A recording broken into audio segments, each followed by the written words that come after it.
Shalom, peuple de Dieu, que le Seigneur Jésus-Christ vous bénisse richement. C'est encore moi, votre bien-aimé frère Juliard. Je suis vraiment très content, encore une fois, de me tenir devant cette caméra pour essayer de partager encore une fois avec vous une nouvelle édition, pour essayer éventuellement aider quelqu'un, tourner tout autour de la parole de Dieu. Parce que la Bible dit, la moisson est grande, mais il y a peu d'ouvriers. Oui, alors quand on sent un appel, quand on sent quelque chose, n'hésitez pas à essayer de sortir ce que vous ressentez. Et aujourd'hui, je viens avec un nouveau sujet dans lequel Dieu m'a inspiré. Et j'aimerais le partager avec vous, car cela sera notre quotidien. Je pense que vous me comprenez. Dans ce monde, aujourd'hui, il y a beaucoup de distractions. Donc les gens se distraient, les gens se créent des distractions, les gens se créent des occupations, les gens ont besoin de faire quelque chose. Le fait de vouloir de faire quelque chose, c'est un manque que a tout être humain. Et ce manque, c'est le manque d'avoir Dieu, la soif de Dieu. Mais comme ils ne savent pas, comme il n'y a personne pour leur interpeller, leur dire que voilà ce que vous ressentez là, leur enseigner, ils ne peuvent pas le savoir. Et il y a une écriture qui dit dans la parole, si le Père ne t'attire, hein? Donc c'est le Père qui attire en fait, oui, premièrement. Oui. Tous ceux qui viennent à Jésus-Christ, c'est le Père qui les attire en fait. Donc ceux de Dieu, le Père les attire. Et aujourd'hui, nous avons la technologie. La technologie aujourd'hui est là, tout ce qui est numérique est là. Dieu l'a permis aussi pour que la parole de Dieu arrive jusqu'aux extrémités de la terre. Que tout le monde, le jour du jugement, ne puisse pas avoir une raison pour dire que non, moi je n'avais pas entendu, moi je n'avais pas entendu. Mais aujourd'hui, avec l'Internet, aujourd'hui avec tout ce qui est numérique, aujourd'hui avec tout ce que nous avons, même comme on dit, tout ce que les Chinois font là, les guanzu, ouais, tout ce qui est de basse classe, vous voyez, on peut toujours, avec cela, capter quelque chose et faire quelque chose avec. La parole de Dieu passe partout. On sait, même tout ce qui n'est pas original, ça peut aussi capter tout ce qui est dans les ondes. Parce que l'Internet aujourd'hui n'est plus mystique. L'Internet aujourd'hui n'est plus mystifié comme avant. Nous avons accès partout où nous sommes. Même au fin fond de l'Afrique, il y a l'Internet, il y a les réseaux. Donc là, aujourd'hui, nous allons prendre dans le livre de la Genèse au chapitre 49. Nous allons lire dans le précieux nom du Seigneur et Sauveur Jésus-Christ. La Bible nous dit ceci, je cite, « Jacob appela ses fils et dit, « Assemblez-vous et je vous annoncerai ce qui vous arrivera dans la suite des temps. Rassemblez-vous et écoutez, fils de Jacob. Écoutez, Israël, votre père. Ruben, toi, mon premier-né, ma force et les prémices de ma vigueur, supérieur en dignité et supérieur en puissance, impétueux comme les eaux, tu n'auras pas la prééminence, car tu es monté sur la couche de ton père. Tu as souillé ma couche en y montant. » Que le Seigneur Jésus-Christ ajoute des bénédictions à la lecture de sa parole. Bien-aimés dans le Seigneur, juste quelques minutes, je ne sais pas combien de temps Dieu va me prendre. Bien-aimés dans le Seigneur, nous connaissons Ruben. Ruben était le premier-né de Jacob. Ruben était le fils aîné de tous les enfants de Jacob comme nous le connaissons. Ruben était le premier-né de Jacob avec Léa. Nous connaissons l'histoire. Mais au moment où il est arrivé, où Jacob devrait expirer, rendre l'âme, retourner auprès de ses pères qui l'ont précédé, il a voulu laisser des bénédictions à ses enfants. Et voilà qu'il les a appelés. Ruben, étant le premier-né, c'est lui qui a eu le privilège d'être cité aussi en premier. On ne va pas commencer avec Benjamin et monter petit à petit avec Joseph et ainsi de suite. Non. On commence toujours par le grand frère. Et voilà que celui qui était le premier-né, Jacob lui rappelle: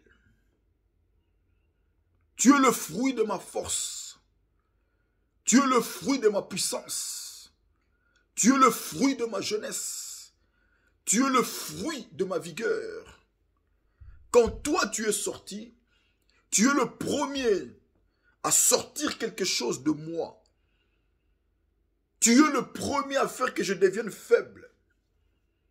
Tu es le premier à faire que quelque chose, une partie de moi, soit retranchée, soit donnée à quelqu'un d'autre. C'est toi qui l'as reçu. Il a rappelé à Ruben: c'est toi qui as fait de moi père. C'est toi qui as fait qu'on puisse m'appeler papa. Mais Ruben, je vais te bénir maintenant. Ruben, j'ai envie de te bénir. Écoute, oh Ruben. Qu'est-ce que tu as fait, Ruben? Qu'est-ce que tu as fait? Tu as souillé ma couche. Tu as souillé mon lit, moi ton père. Tu as couché avec ta belle-mère, ma concubine. Tu as couché avec ma femme. Ruben, tu as vu ma nudité. À cause de cela,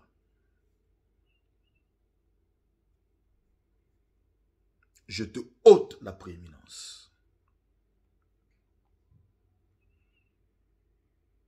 Vous voyez le premier-né? Frères et sœurs, ce n'est pas parce que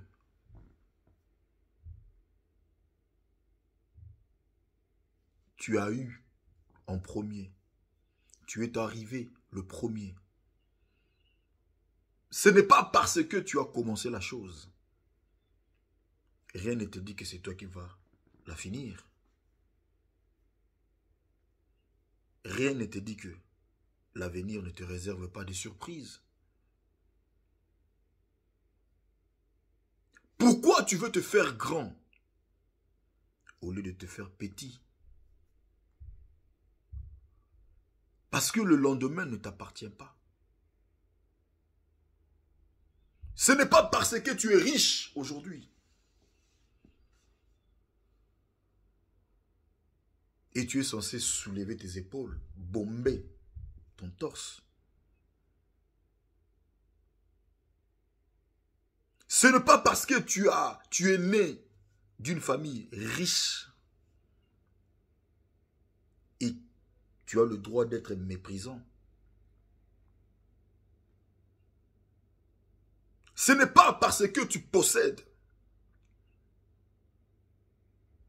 Tu dois avoir par après du mépris aux autres, vis-à-vis des autres. Non. Regardez Ruben. Est-ce que savons-nous réellement qui était Jacob? De quelle descendance était Jacob? Est-ce que Ruben, en faisant ce qu'il a, en commettant ce qu'il avait commis là, l'acte qu'il a eu à commettre avec la concubine de son papa, voir la nullité de son père, Est-ce qu'il avait toute sa conscience? Est-ce qu'il avait réfléchi de savoir qui il était? Ou qui il devait être demain? Ruben n'a pas réfléchi. Le fait de croire qu'il était le premier-né, il pensait que cela lui donnerait tous les privilèges. Il n'y aura pas de cas contraire. C'est obligé, carré. Parce qu'il est né le premier. La nature a fait qu'il soit le premier.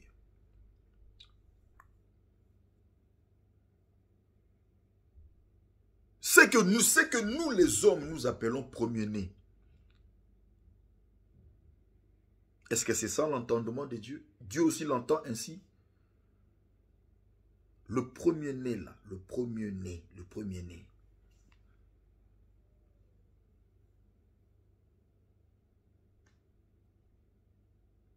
Entre nous, parmi nous, moi je suis le premier. Maman m'a mis au monde, le premier, je suis le premier-né de la famille. Mais est-ce que c'est ça qui fait de toi l'héritier? Tu peux être le grand frère, la grande sœur, mais le cadet, Dieu, le papa, le proclame comme l'héritier ou l'héritière.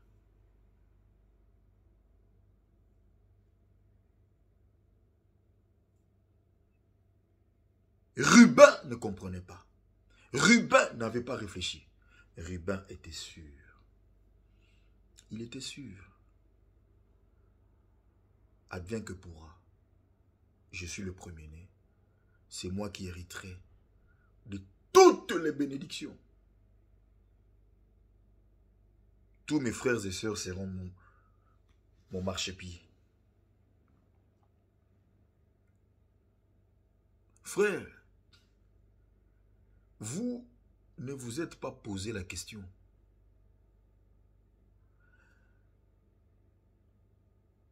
Quand Isaac a béni Jacob, est-ce que vous savez que quand Ésaü est venu, Isaac ne possédait plus rien.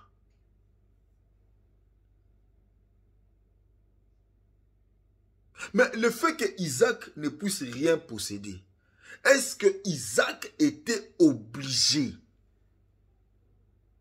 de maudire Ésaü? Qu'est-ce qu'Ésaü avait fait? Ésaü a tué qui? Et pourtant Ésaü était son fils préféré. Isaac pouvait se taire.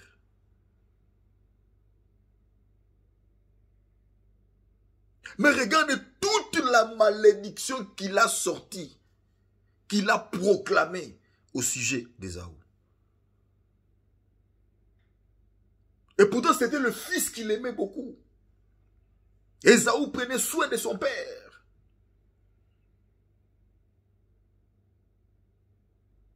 Ésaü était un vaillant.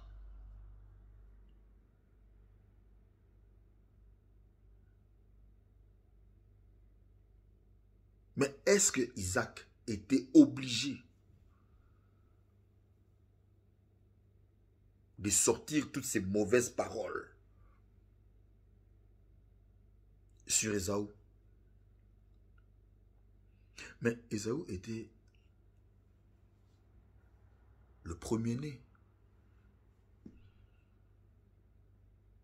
Était le premier-né. Mais regardez comment est-ce qu'il a eu à mépriser son droit d'aînesse. Il a méprisé son droit d'aînesse, Ésaü. De la même manière que Ruben a méprisé son droit d'aînesse en couchant avec la femme de son père. Idem, Ésaü, lui aussi, il a vendu son droit d'aînesse à cause de la faim. Ruben n'a pas réfléchi. Il se disait, de toutes les façons, la nature a fait de moi l'héritier. De la même façon que Ésaü a méprisé la chose. Mais qu'est-ce que ce petit raconte?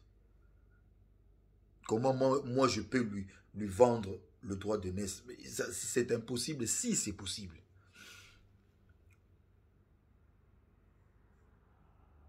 Tout ce que nous voyons dans le naturel, frère, est dans le spirituel. Alors ne méprisez pas le naturel. Tout ce que nous voyons, tout ce que nous voyons, tout ce que nous voyons, tout ce que nous vivons. Parce que le naturel typifie le spirituel.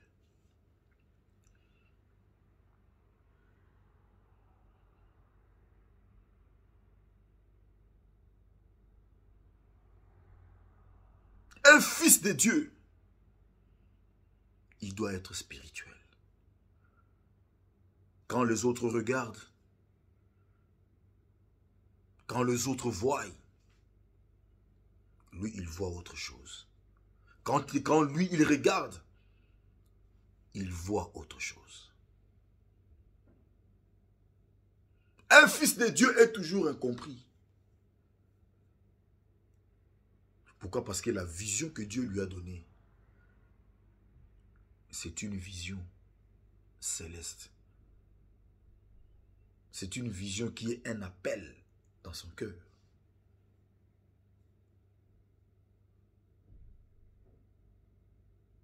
Frère,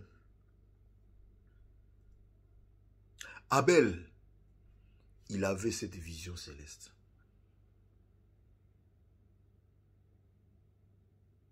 Un fils de Dieu doit avoir la révélation de toutes choses qu'il vit sur la terre. Contrairement à Caïn.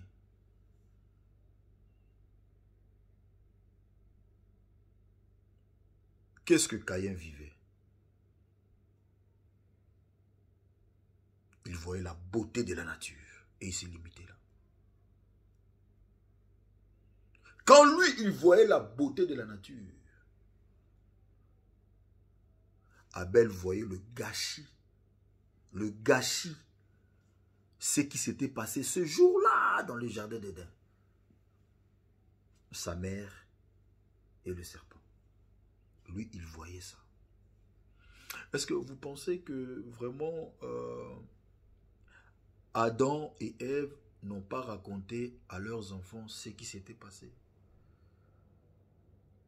Qu'est-ce qui était avant? Qu'est-ce que c'était? Comment ça se passait? Si. Maintenant, l'écoute, l'entendement était différente.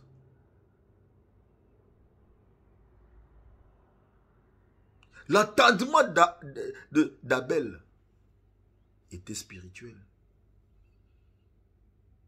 Mais tandis que Caïn, ce n'était pas pareil.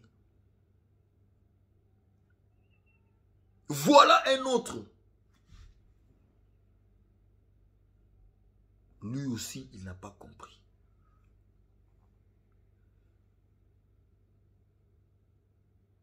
Il a tué son petit frère.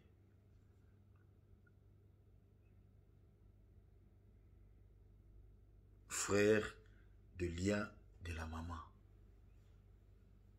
Un grand frère.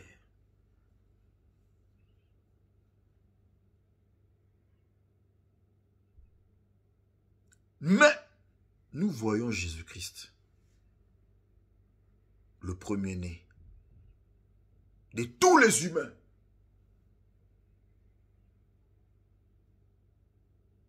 Le premier-né de toutes ressuscités, de tous les ressuscités. Jésus-Christ. Quand il marchait sur la terre, frères et sœurs,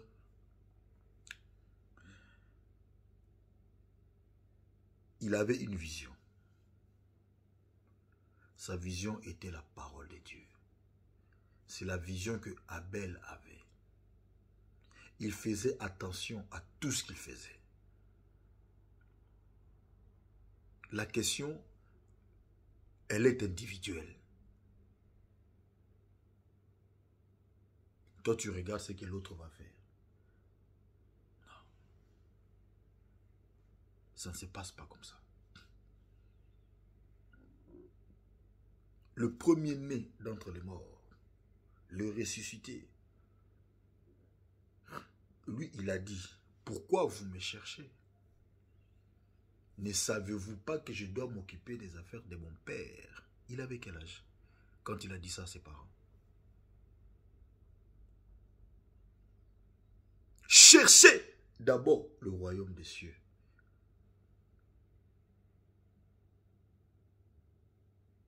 Est-ce que vous comprenez, frère?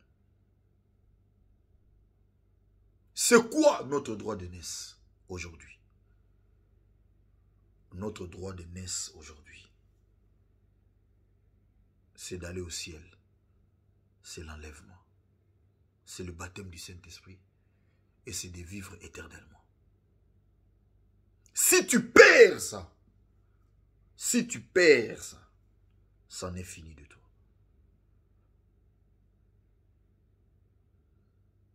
Tu passeras par le jugement du trône blanc.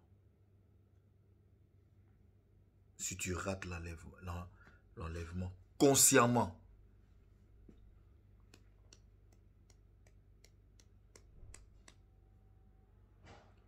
Frères et sœurs, j'aimerais que vous puissiez méditer cela. Que chacun de nous puisse vraiment méditer ça. Que chacun de nous puisse revenir en lui-même. Réfléchir comme un chrétien et être spirituel. Attention à votre droit de naissance. Toi qui es le premier-né. Attention. Ce que tu as aujourd'hui, l'onction que tu as aujourd'hui, Dieu peut retirer ça et donner ça à quelqu'un d'autre. L'onction que tu as aujourd'hui. Aujourd'hui à l'église, tu crois que c'est toi le sommet des sommets. Aujourd'hui à l'église, tu crois que quand peut-être le diacre n'est pas là, c'est toi. Quand le pasteur n'est pas là, c'est toi. Quand le conducteur des chants n'est pas là, de toute façon, c'est toi.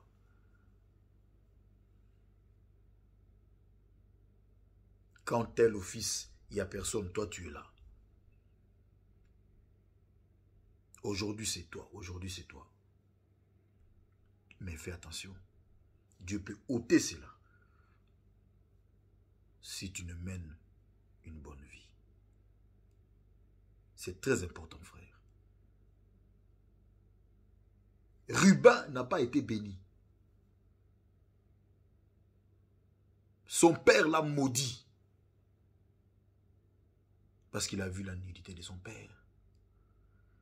Il est allé coucher avec la concubine de son père, la femme de son papa. Vous vous rendez compte? Là où le papa est passé, toi aussi tu es passé. Je me rappelle, c'était vers les années... parce que moi je suis arrivé en Europe vers les années 92. 92 je pense que c'était vers les années 90. On est passé vers l'Angola. C'est là qu'on a retrouvé notre papa en fait. Il a quitté l'Europe et il est venu faire ses affaires en Angola et pour descendre au Congo avec la famille et tout là, ils allaient le compliquer avec tout ce qu'il avait comme bien et tout. Donc du coup il a préféré faire ses business au niveau de l'Angola et là-bas il a rencontré notre grande sœur aînée et elle avait son mari avec et le papa lui a confié la tâche de venir nous chercher au Congo, à Kinshasa, et pour le rejoindre en Angola, à Luanda, et pour voyager pour l'Europe. Et c'est ce qui s'était passé. Et quand nous sommes arrivés en Angola, papa nous avait laissé, on était des gamins, mais quand il nous a vus, on était des jeunes hommes en fait. Oui, on était des jeunes hommes, bon, on était encore mineurs, mais on connaissait déjà le bien et le mal. Oui. Donc voilà. Et quand nous sommes arrivés là où il était, bon, pour nous les garçons, alors il y a eu des filles qui sont venues nous voir là où on était, pour nous dire bonjour, nous saluer. Et voilà que le papa nous appelle de côté. Moi et mon petit frère, il nous a déjà quittés. Il nous a dit, faites attention. Vous voyez cette fille-là, je suis déjà passé par là. Je suis sorti avec elle. Vous ne passez pas par là. Est-ce que vous comprenez un peu? Vous comprenez un peu? Mon père ne priait pas. Ce que Jacob a condamné son fils Ruben. Frères et sœurs, croyez-moi, c'est très important. C'est très très important de faire attention dans la vie. Ce que tu as aujourd'hui, Dieu peut le reprendre. Ne sois pas hautain. Ne sois pas orgueilleux. Ne crois pas qu'il n'y a que toi. Mais fais attention à ce que tu fais. Même si aujourd'hui il n'y a que toi, fais attention à ce que tu fais. Tu dois avoir la révélation en toi. Si cette petite exhortation peut aider quelqu'un, que Dieu te bénisse. Ne sois pas Ruben. Que Dieu te bénisse. Ne vends pas ton droit de naissance comme Ésaü. Dieu te bénisse. Ne sois pas comme Caïn. Lui qui n'avait pas une vision spirituelle, la révélation de la parole. Lui qui était limité dans le naturel. Au contraire, soyez comme Abel. Il voyait les choses, il entendait des choses, mais lui, il était plus spirituel. Et Dieu, il est dans le spirituel. Que Dieu te bénisse.